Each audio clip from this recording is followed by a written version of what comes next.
And we are back on the Steve Malzberg Show, and we're joined right now by our friend Bill Kristol, founder and editor of the Weekly Standard. Hello, sir. Hey, Steve. How are you? Good, good. Thank you. How did you view the State of the Union? Just barely getting over the excitement now. Really, it's just kind of one of those really thrilling hours that you get so rarely. What someone just said, it went by pretty quickly for a 4-hour speech. I thought it was pretty lame, honestly, and even by leaving aside, obviously, I don't agree with 95% of what he's proposing, but I just thought, no argument, no attempt to sort of explain why he's right and others are wrong, just a kind of laundry list of tired liberal proposals, big government proposals on the domestic side. On Obamacare, I thought kind of slightly shocking refusal to acknowledge that there might have been a problem or two here, and that which I think made the sort of partisan defense of Obamacare, or the just kind of mindless defense of Obamacare, ineffective, honestly, rhetorically. Foreign policy, kind of accurate portrayal of his foreign policy, which did not cheer me up. So I don't think it was either impressive or effective, really. Yeah, and say close Gitmo and equal work for equal pay and pre-K and a minimum wage and where there was nothing infrastructure, which is all of them are retreads. This was the State of the Union, and I didn't expect it to be any different. But my goodness, if you came down from Mars or if you're watching from a foreign country, it's like, what is America about? What are the goals? What are they trying to accomplish? Yeah, I said before, I think I was on ABC, and I think they went around a little quickly. What do you expect? And everyone else said, "Oh, he's kind of washed up, lame duck." And I said, "I don't know. I'm nervous actually as a conservative. The guy is president of the United States. It's not like he has nothing to say on behalf of his own proposals, and also in criticizing Republicans and conservatives. We would disagree with much of what he would have to say, but it's not like you couldn't write. I think I could write a somewhat effective liberal attack on, how conservatives screwed everything up. There was a financial crisis because of deregulation. Bush was terrible. Obama took over. There was 10.8% unemployment. We would have rebuttals to a lot of those things, but still it wouldn't be a bad narrative to lay out there from his point of view and why we have to do the things he's pushing for. But there wasn't even an attempt to make an argument, to provide a narrative, a context. I was really struck by that. It's as if he's almost given up on that. He got himself reelected. I was talking with people here at the Weekly Standard about it, and he's a funny politician. A typical liberal would have gotten up and given more of a kind of a defense of liberalism, an explanation of liberalism, an advocacy of liberalism. With Obama, even though he is a conventional liberal, it's actually so much about him that he doesn't even bother to try to explain kind of his point of view and defend it. I said it, so he both can be a little more effective than a typical liberal when he can be, compelling and charismatic, when he was new on the scene. But I think in a funny way now he's less effective than even just your standard boilerplate liberal speech, because it's so much about you're supposed to believe him. He's a thoughtful guy. He's looked at both sides of it, Yeah, it's all, Dr. Obama, he has the solution for everything. It reminds me when women would faint at his speeches, and he would always know. I could play back to back to back to back, and each one he'd have a different diagnosis from, oh, she probably was too hot, oh, she probably didn't eat that much, oh, she probably needs some water. He could just diagnose them by looking at how they fainted, I guess. But anyway, let me ask you about, the usual nonsense on climate change. It's indisputable, it's over, there's no more debate, et cetera. Pre-K and all those usual. But you know what got me? And I said yesterday, if he says I'm going to use my pen, I can't wait for Congress to act, and all the Democrats on one side of the Capitol stand up and applaud, I said that's going to be a very scary and sorry moment to me, and a very frightening moment, and it happened. Yeah, no, it's part of his the kind of vanity. It's all about him, so he really doesn't care much about the rule of law. And he wants to do all these things so he can do them, even though I don't think if you're a sincere liberal you think it's a good idea, or you don't think it's probably in liberalism's interest, because ultimately those things are going to lead to a backlash, are leading to a backlash, I think, among the American people. Obamacare is bad enough, but the fact that he's just unilaterally waiving parts of it, I do think offends a lot of people who just think that's kind of not the way the government's supposed to work. I wish Republicans would pick up on that theme more. I had an interesting dinner with the Attorney General from Oklahoma, Scott Pruitt, is a very interesting, impressive guy who I think is very concerned by this. It's very important that some of our guys around the country really start explaining what Obama's doing and how damaging it is to the notion of the rule of law.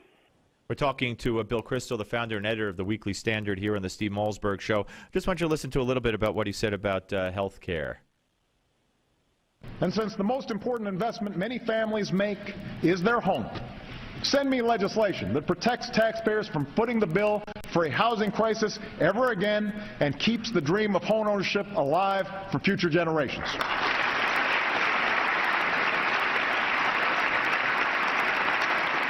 All right, I had the wrong number, but when he talked about the Affordable Care Act, and he said you've already passed 40 something times to try to repeal it. It's not going to happen. I'm open to ideas. The same old. And just yesterday, Orrin Hatch and two other senators put forth a proposal in the Senate that would replace Obamacare. And I think the Republicans here have missed a great opportunity. I mean, Senator Colburn lost his oncologist, and I think if they had given him the rebuttal, or at least trotted him out today with some other real people, so to speak, who had lost either their oncologist or a specialist of some nature because they have some serious illness, unfortunately, you're really just driving home and reinforcing what America knows about Obamacare, that it's a disaster, but they don't do that. I don't understand the politics or how Republicans play politics. They don't know how to. Yeah, they get sort of embarrassed about it. Well, I can't repeat ourselves too much, which is really ridiculous, of course. It's his central legislative achievement, and he deserves to be. And it's going into effect, and it's doing a huge amount of damage, and it's a key thing to replace it, and Republicans should talk about it a lot and have examples and have proposals. Well, listening to Obama's talk about, you passed something 40 times, we don't need a 41st, I really thought, you know what, Boehner should convene the House today and pass repeal of Obamacare. Right. To show them that it's serious. This isn't like some joke, it's really bad legislation. It really deserves to be repealed. And I agree, Senators Coburn and Burr and Hatch deserve credit for this pretty serious alternative they've introduced. I think it's going to be one in the House in a month or two. I mean, I think it's good that Republicans they have been a little slow in laying out their positive reform agenda, and I'm glad they're doing that. They're doing that too. But I totally agree, and I really hope Republicans don't get sort of too clever here and let some consultant type say, well, you just don't want to sound like a Johnny One Note on Obamacare. Nonsense. Well, let me be a Johnny One Note on Obamacare for the next 9 months. Let me give you another one, and this was the equal pay for equal work for women, which again, to me is a myth because it doesn't take into account. There are a lot of mitigating factors and circumstances that give you that calculation. But I have in my hand here there were several analyses of the annual report to Congress in 2012 on White House staff, and it showed, according to many sources, that women in the White House earn 13% less than their male counterparts. Right. So where's somebody except me or you saying that today? Why don't they come out with this stuff? They're too busy at their retreat and trying to decide. Maybe they should try to decide and persuade, or leadership is trying to persuade the members. I think failing. I hope that let's pass an immigration bill. That's really a great issue to have front and center for the next 1, 2, 3, 4 months. I mean, really, I think the more I've thought about it, the immigration thing is just nuts. I mean, there's no political reason to do it. There's no policy reason to do it. I'm not averse to immigration reform, but it's better done when Republicans have much more leverage, which they'll have a year from now.